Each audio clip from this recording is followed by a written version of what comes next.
আসসালামু আলাইকুম এভরিওয়ান, কেমন আছেন সবাই? আশা করি আল্লাহ তাআলার অশেষ রহমতে সবাই খুব ভালো আছেন। আলহামদুলিল্লাহ, আমিও ভালো আছি। আজকে আপনাদের সাথে শেয়ার করব ফ্রোজেন পরোটা আমি অর্ডারের জন্য কিভাবে রেডি করে ডেলিভারি করি এবং এক পিস পরোটা কত টাকা করে সেল করি, সেই সাথে এক পিস পরোটা তৈরি করতে কতটুকু ডো নেই, মানে কত গ্রাম ডো, সব কিছুই ভিডিওতে দেখিয়ে দিচ্ছি। প্রথমেই এখানে আমি তীর আটা নিয়েছি। এক আন্টির জন্য আমি আটা দিয়ে সবসময় পরোটা তৈরি করি, তো 60 পিস পরোটা তৈরি করব। তো আমি এখানে প্রথমে 2 কেজি ময়দার ডো করে নিচ্ছি ক্যামেরা অন করে, আর 1.5 কেজির মতো আমি অফ ক্যামেরাতে করে নিয়েছি। এই যে 2 কেজি আমি 2টা বোলের ভিতরে ঢেলে তারপর কিন্তু পরোটাগুলো তৈরি করে নিচ্ছি। তো আন্টি কিন্তু সব সময় আমার থেকে পরোটা নেয়, তো আটা দিয়েই পরোটা তৈরি করি তার পরোটাগুলো। তো সেটাই আপনাদের সাথে একটু শেয়ার করছি।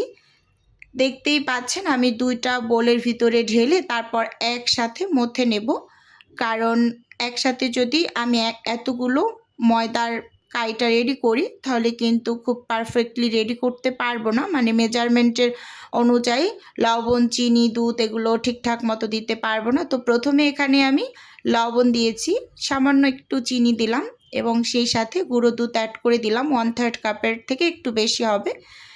একইভাবে আমি এখানেও লবণ, চিনি এবং গুঁড়ো দুধটা দিয়ে দেব। আমি অর্ডারের পরোটাগুলো সব সময় ঠিক এভাবে করেই রেডি করি, আটা দিয়ে হোক কিংবা সেটা ময়দা দিয়ে তৈরি করি, মানে সব সময় একই রেসিপিতে আমি পরোটাগুলো বানাই। আর এই পরোটাটা খেতে অসম্ভব মজার হয়। আপনারা এভাবে করে বাসায় তৈরি করে দীর্ঘদিন ফ্রোজেন করে রেখে খেতে পারবেন। এখানে আমি পরিমাণ মতো তেল দিয়ে তারপর ময়দাগুলোকে ভালোভাবে ময়াম করে নিচ্ছি, আটাগুলোকে।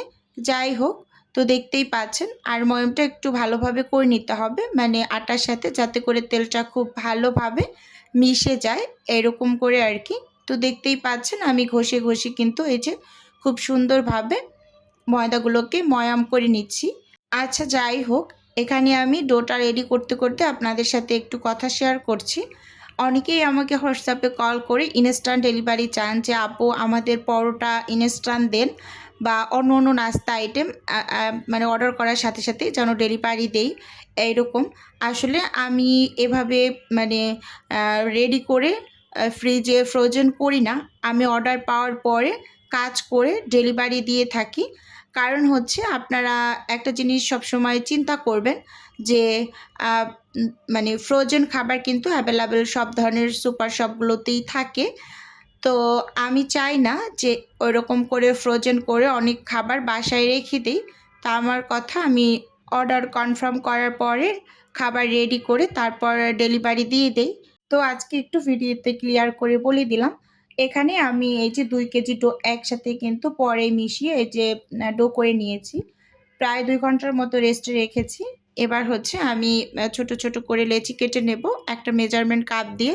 তো প্রথমে সেজন্য একটু মথে নিচ্ছি, এরপর মেজারমেন্ট কাপ দিয়ে মেপে নেব। আর আমি অফিস কিনে কিন্তু আরও 1.5 কেজি পরিমাণ আটার ডো করে নিয়েছে। তো আন্টিকে ইনশাল্লাহ কালকে সব পরোটাগুলোকেই ডেলিভারি করব।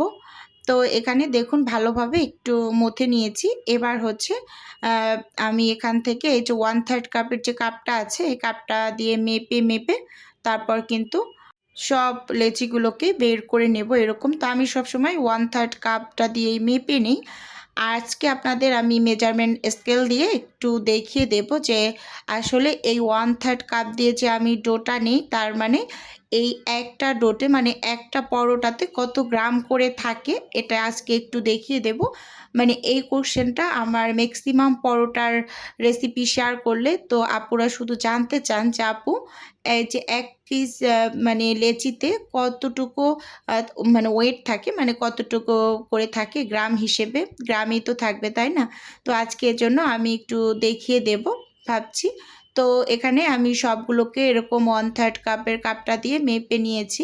এখানে প্রায় 32 পিস লেচি হয়েছে। আর বাকি কিছু কিন্তু আমি অফিস কিনে বললাম না 1.5 কেজি পরিমাণ করে নিয়েছি। আরও কিছু হচ্ছে আমি ছোট ছোট করে লেচি কেটে এই যে এখানে রেখেছি এইতে। তো এখানেও কিছু লেচি আছে দেখুন। এই লেচিগুলো হচ্ছে অফিস কিনে আমি তৈরি করে নিয়েছিলাম, মানে ডোটা। এবার হচ্ছে আপনাদের একটু দেখিয়ে দিচ্ছি। এই যে 1/3 কাপের এই মেজারমেন্ট কাপটা দিয়ে মেপে নিয়েছি। আচ্ছা, এখন একটু দেখিয়ে দিচ্ছি মেজারমেন্ট স্কেল দিয়ে মেপে যে এক পিস লেচিতে মানে একটা পরোটাতে কত গ্রাম করে থাকে। তো প্রথমে আমি একটা বাটি নিয়ে নিলাম। দেখুন এখানে 192 গ্রাম হয়েছে বাটিটার ওয়েট। তো আমি কি করেছি, বাটিটাকে 0 করে নিয়েছি। 0 করে তারপরে এই যে এখন আমি দিয়ে দিলাম একটা লেচি। তো একটা লেচিতে হচ্ছে 84 গ্রাম আছে। 1/3 কাপের যে মেজারমেন্ট কাপটা আছে, তো ওই মেজারমেন্ট কাপটা কিন্তু 80 গ্রাম। তো ওই মেজারমেন্ট কাপটা আর এই যে ডোটা একই কিন্তু মাপ থাকে সব সময়। আজকে একটু দেখিয়ে দিলাম। এবার এখানে আমি 1 কাপ তেল নিয়েছি, মানে 250 ml। তো এর মাঝে আমি 2.5 টেবিল চামচ কর্নফ্লাওয়ার দিয়ে দিলাম। দিয়ে এবার ভালোভাবে মিশিয়ে নিয়েছি। পরোটার ভিতরে যদি এই মিশ্রণটা দেওয়া হয়, পরোটাগুলো বালিশের মতন ফুলকো হয় এবং অনেক লেয়ারযুক্ত হয়। আপনারা বাসায় তৈরি করে দেখবেন, একদম ইনশাআল্লাহ খুব সুন্দর একটা রেজাল্ট পাবেন। আর পরোটাগুলো মাশাআল্লাহ খেতে খুবই মজার হয়। তো দেখুন এবার শুকনো গুঁড়ি ছিটিয়ে আমি হচ্ছে পরোটাগুলোকে বানিয়ে নেব। মানে একসাথে আমি সব পরোটাগুলোকেই ভাঁজ দিয়ে নিচ্ছি, মানে তেলের মিশ্রণটা মাঝখানে লাগিয়ে তারপর অফিস কিনে বেলে নিয়েছি। তো যারা বাসায় অনেক দিনের জন্য পরোটা সংরক্ষণ করেন, তারা এভাবে করে পরোটা বানিয়ে অনেক দিন সংরক্ষণ করতে পারবেন। প্রথমে সবগুলো লেচিকে তেলের মিশ্রণটা ভিতরে ভরে একটু রেস্টে দিয়ে পরে কিন্তু একটা একটা করে বেলে তারপর ছেঁকে নেবেন।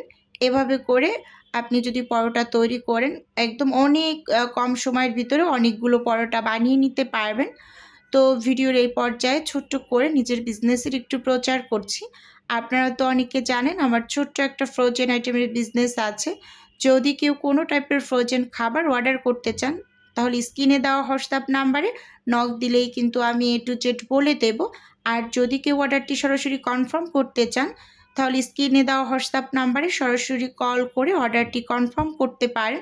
শুধুমাত্র ঢাকা সিটির মাঝেই কিন্তু ডেলিভারি করা হয়, মানে ফুল ক্যাশ অন ডেলিভারি যেটাকে বলে। তো কথা বলতে বলতে এখানে আমি এই যে পরোটাগুলোর ভাঁজ দিয়ে নিয়েছি এবং অফিস কিনে সবগুলো পরোটা বেলেও নিয়েছি। মানে একটা একটা করে বেলে নিচ্ছি আর ছেঁকে নিচ্ছি, এরকম এক হাতেই যেহেতু করতে হচ্ছে। আচ্ছা, এখানে আমি প্যানটাকে ভালোভাবে একটু গরম করে তারপর একেবারে লো করে এই যে পরোটাগুলোকে এপিট ওপিট করে ছেঁকে নিচ্ছি। এক সাইড 5 থেকে 6 সেকেন্ড এবং উল্টে অপর সাইডও কিন্তু 5 থেকে 6-7 সেকেন্ড করে ছেঁকে তারপর কিন্তু আমি মানে ছড়িয়ে রাখছি। তো এটা হচ্ছে আমি ডাইনিং টেবিলের উপর একটা কাপড় বিছিয়ে তারপর ঠান্ডা করে নিচ্ছি। এই যে এখানে আমি প্রায় 42 পিসের মতো পরোটা আগে বানিয়ে ছেঁকে নিয়েছি। বাকিগুলো পরে তৈরি করে নিয়েছিলাম। কারণ হচ্ছে এত কাজ ক্যামেরা অন করে করা আসলে পসিবল না। এই যে দেখতেই পাচ্ছেন এগুলো একেবারে ঠান্ডা করা। এই যে এখন আমি হচ্ছে এগুলো প্যাকেট করে নেব।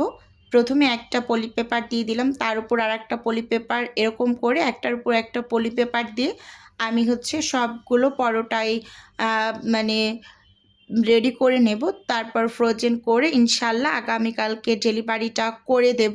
তো আমার এই কাস্টমার আন্টি হচ্ছে পরোটা শেষ হওয়ার আগে, মানে 4-5টা পরোটা থাকার আগেই কিন্তু ফোন করে বলে দেয় যে আমার জন্য পরোটা পাঠিয়ে দিও। তো আমি এরকম করে রেডি করে তারপর ডেলিভারি করে দেই। একটু বেশি করেই পাঠিয়ে দেই যেহেতু একটু দূরে আমার মানে বাসা থেকে, এরকম আর কি। আচ্ছা, আজকের ভিডিও বন্ধুরা আপনাদের কাছে কেমন লেগেছে চাইলে অবশ্যই কমেন্টস করে জানাতে পারেন। তো প্রথমে এখানে আমি 40 পিস প্যাকেট করে নিয়েছি, তারপর অফিস কিনে আরও মানে 20 পিস মানে 2 প্যাকেট করে নিয়েছি, যেহেতু মানে মোট 60 পিস পরোটার অর্ডার। তো বন্ধুরা আজকে এখান থেকেই বিদায় নিচ্ছি। দেখা হবে নতুন কোনো ভিডিওতে বা নতুন কোনো রেসিপিতে। আল্লাহ হাফেজ।